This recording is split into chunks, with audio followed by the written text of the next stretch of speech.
Hi everyone, welcome back to learning. अब तक हम लोगों ने देखा कि नंबर्स क्या होते हैं, फिर हम लोगों ने डिफरेंट टाइप्स ऑफ नंबर्स देखे, जैसे कि नेचुरल नंबर्स, होल नंबर्स और इंटीजर्स। आओ अब सीखें एक नए टाइप ऑफ नंबर्स को जिन्हें रैशनल नंबर्स कहते हैं। रैशनल नंबर्स क्या होते हैं? रैशनल नंबर्स, रैशनल बोले तो समझदार। तो क्या ये समझदार नंबर्स हैं? पता नहीं, हो सकता है, लेकिन इन नंबर्स को समझने के लिए समझदारी तो चाहिए। तो आओ सीखते हैं क्या होते हैं रैशनल नंबर्स कुछ समझदारी के साथ। रैशनल नंबर्स के बारे में जानने से पहले हमें इंटीजर्स के बारे में जानना ज़रूरी है। तो इंटीजर्स क्या होते हैं अगर तुम्हें नहीं मालूम है तो आई सजेस्ट कि पिछला वीडियो देख लेना। तो आओ सीखते हैं क्या है rational numbers. A number in the form of p by q is known as rational number. पर यहाँ हमें p एंड q को डिफाइन करना पड़ेगा। सो a number in the form of p by q where p and q are integers is known as a rational number। तो अगर कोई number p by q के फॉर्म में हो जहां p and q इंटीजर्स हो, यानी कोई नंबर अगर इंटीजर बाय इंटीजर के फॉर्म में हो या फिर रेशियो ऑफ इंटीजर्स के फॉर्म में कोई नंबर हो, तो इसे रैशनल नंबर्स कहते हैं। So a number in the form of ratio of integers is a rational number. बस इतना ही नहीं, एक बहुत इंपॉर्टेंट कंडीशन है Q के साथ, वो ये कि Q का वैल्यू 0 नहीं हो सकता। So a number in the form of p by q where p and q are integers and q is not 0 is a rational number। यहाँ कुछ बातें समझने की है। पहली बात, रैशनल नंबर्स इंटीजर्स के डिवीजन का फॉर्म है। दूसरी बात, p डिविडेंड है और q डिवाइसर। तीसरी बात, p को न्यूमरेटर कहते हैं और q को डिनोमिनेटर। चौथी बात, p पर कोई कंडीशन नहीं है, मतलब p कोई भी इंटीजर हो सकता है। It may be a positive integer, it may be a negative integer, और इट मे इवन बी 0। बांटना ही तो है, तो चाहे पॉजिटिव इंटीजर हो या नेगेटिव इंटीजर है, इवन 0 बढ़ जाएगा, डिवाइड हो जाएगा। पॉजिटिव को बांटो या पॉजिटिविटी बांटो, सबको पॉजिटिविटी ही मिलेगा। नेगेटिव को बांटो या नेगेटिविटी बांटो, सबको नेगेटिविटी ही मिलेगी। और 0 को बांटो यानी कुछ नहीं बांटो, तो सभी को कुछ नहीं मिलेगा। नहीं समझे? आओ एक एग्जाम्पल से समझते हैं। से मेरे सामने दो लोग हैं और मैं इन दोनों को 0 बांट रहा हूँ। से ये तुम लोग और ये तुम लोग। क्या हुआ? मेरे पास 0 था और मैंने दो लोगों में 0 बांट दिया। दोनों को क्या मिला? 0, यानी 0 डिवाइडेड बाई 2 इज 0। डिवीजन हो गया ना 0 का। अब बात करते हैं Q की। पांचवी बात, Q 0 नहीं हो सकता। क्यों? अब इसे भी एग्जाम्पल से समझते हैं। इस रूम में सिर्फ हम दोनों हैं और हम दोनों भी इस रूम से बाहर निकलते हैं। बाहर चल के मैंने तुम्हें 4 चॉकलेट्स दिए और मैंने कहा इन्हें रूम में प्रेजेंट लोगों में बांट दो, डिस्ट्रीब्यूट कर दो, डिवाइड कर दो। जब तुम रूम में आओगे तो क्या पाओगे? यहाँ तो कोई है ही नहीं, तो डिवाइड कैसे करें? बस यही तो बात। इन 4 चॉकलेट्स को तो बांटा ही नहीं जा सकता, है ना? यही कॉन्सेप्ट। मैथमेटिक्स ऐसे ही प्रैक्टिकल एप्लीकेशंस पर बेस्ड है। जिस तरह से 4 चॉकलेट्स को 0 लोगों में नहीं बांटा जा सकता है, यानी 4 divided by 0 is not possible in mathematics as well as in our everyday life. इसीलिए Q 0 नहीं हो सकता है। तो अब रैशनल नंबर का फाइनल डेफिनेशन समझ में आ गया होगा। Let us sum up all the points about rational numbers. First, a number in the form of p by q. Second, where p and q are integers. And third, q must not be 0. Integers के तरह ही rational number के भी 3 types होते हैं। First, positive rational numbers. वो rational numbers जिनके numerator और denominator का sign same हो, यानी numerator भी positive तो denominator भी positive, या फिर न्यूमरेटर भी नेगेटिव तो डिनोमिनेटर भी negative. Second, negative rational numbers, यानी ऐसे रैशनल नंबर्स जिनके न्यूमरेटर और डिनोमिनेटर का साइन अपोजिट हो, यानी अगर न्यूमरेटर पॉजिटिव है तो डिनोमिनेटर नेगेटिव, या न्यूमरेटर नेगेटिव है तो डिनोमिनेटर पॉजिटिव।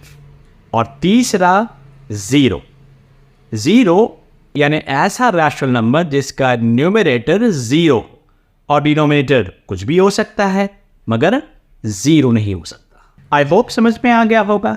गांठ बांध के रख लो इन डेफिनेशंस को। मैथमेटिक्स के प्रॉब्लम्स को सॉल्व करने में ये डेफिनेशन बहुत काम आते हैं। आओ अब बात करते हैं representation of rational numbers. The collection of rational numbers is represented by the capital English letter Q. क्यों? Q stands for quotient, division of integers, है ना। पता है ये नंबर्स रैशनल क्यों कहलाते हैं? लिख कर देखते हैं ना। रेशियो, नो, हाँ ये रेशियो वाले नंबर्स हैं। Numbers in the form of ratio of integers. तो रैशनल नंबर्स क्या है समझ में आ गया होगा। अब एक स्टेटमेंट रैशनल नंबर्स और इंटीजर्स के बारे में। All integers are rational numbers but not all rational numbers are integers. क्यों? कमेंट में बताना मुझे। In fact a collection of rational number includes fractions, जो इंटीजर्स नहीं होते हैं। फ्रैक्शंस बहुत तंग करते हैं ना। जल्दी एक वीडियो फ्रैक्शंस पे भी आने वाला है। अब बात करते हैं एक और टाइप ऑफ नंबर्स के, which are called irrational numbers. Irrational numbers, irrational यानी नॉट रैशनल, जो रैशनल नहीं है, यानी जिन्हें p by q के फॉर्म में नहीं लिखा जा सकता है। A number that cannot be written in the form of p by q where p and q are integers and q is not 0। तो क्या ऐसे भी नंबर्स होते हैं? हाँ, आओ कुछ एग्जाम्पल्स से समझते हैं। Like square roots of non perfect squares, like square root of 2, square root of 3, square root of 5 and so on. Similarly, cube roots of non-perfect cubes like cube root of 2, cube root of 3, cube root of 4 and so on। कुछ special numbers भी हैं like pi, Euler's number and golden ratio। क्या है ये? बताना मुझे comment में। irrational numbers के रिप्रेजेंटेशन की भी बात कर लें। irrational नंबर को रिप्रेजेंट करते हैं q डैश से। q dash stands for complement of q, यानी a collection of numbers which are not rational। जो rational नहीं हैं वो उसके complement कहलाएंगे। तो जो numbers rational नहीं हैं वही तो irrational होते हैं। So irrational numbers are represented by q dash। समझ गए ना? बहुत समझदार हो। आओ जरा एक बात और समझते हैं। अब तक हम लोगों ने जितने भी टाइप्स ऑफ नंबर्स देखे, हर अगला नंबर में पिछला नंबर समाया हुआ था। यानी रैशनल नंबर्स के कलेक्शन में इंटीजर्स समा गए, इंटीजर्स के कलेक्शन में होल नंबर्स आ गए और होल नंबर्स के कलेक्शन में नेचुरल नंबर्स समा गए। लेकिन इरैशनल नंबर्स आर डिफरेंट। ये तो वो है जो रैशनल ही नहीं है, इनका एक अलग कलेक्शन है। तो अगर रैशनल नंबर्स के कलेक्शन को और इरैशनल नंबर्स के कलेक्शन को मिला दिया जाए तो अपने पास एक और बड़ा कलेक्शन ऑफ नंबर्स मिल जाए। ये बड़ा collection of numbers collection of real numbers कहलाता है। यानी the collection of rational and irrational numbers taken together is known as collection of real numbers. तो रियल बोले तो रैशनल एंड इरैशनल बोथ, और रियल नंबर्स को रिप्रेजेंट कैसे करते हैं? These are represented by the capital English letter R. पता है, यहाँ से इरैशनल नंबर्स का एक रिप्रेजेंटेशन समझना चाहिए। इन फैक्ट इरैशनल नंबर्स को रिप्रेजेंट किया जाता है in terms of real numbers minus rational numbers, और ये universally accepted way of representation of irrational numbers. That is irrational number का कलेक्शन r माइनस q होता है। अब वापस आते हैं फिर से एक बार रियल नंबर्स की तरफ। रियल नंबर्स का एक और डेफिनेशन है, a number whose square is non-negative is called a real number। That is, if x is real, it means x square is non-negative। यानी ऐसे नंबर जिनका स्क्वायर या तो पॉजिटिव हो या फिर जीरो रियल कहलाते हैं। तो ऐसे नंबर्स को क्या कहेंगे जिनका स्क्वायर नेगेटिव हो? सोचो सोचो। चलो एक हिंट देता हूँ। साइन के एतबार से नंबर्स दो तरह के, या तो पॉजिटिव या नेगेटिव, और तीसरा जीरो जो ना तो नेगेटिव है और ना पॉजिटिव। तो वो नंबर्स जिनके स्क्वायर्स या तो पॉजिटिव हैं या जीरो हैं रियल कहलाए। तो बच गया एक तीसरा जिनके स्क्वायर्स नेगेटिव हो, तो ये क्या कहलाएंगे? Unreal, non real. हाँ, these are called imaginary numbers। यानी if x is an imaginary number, h square is negative. एक मजेदार बात बताऊं, इमेजिनरी नंबर्स के कलेक्शन के लिए कोई यूनिवर्सली एक्सेप्टेड सिंबल नहीं।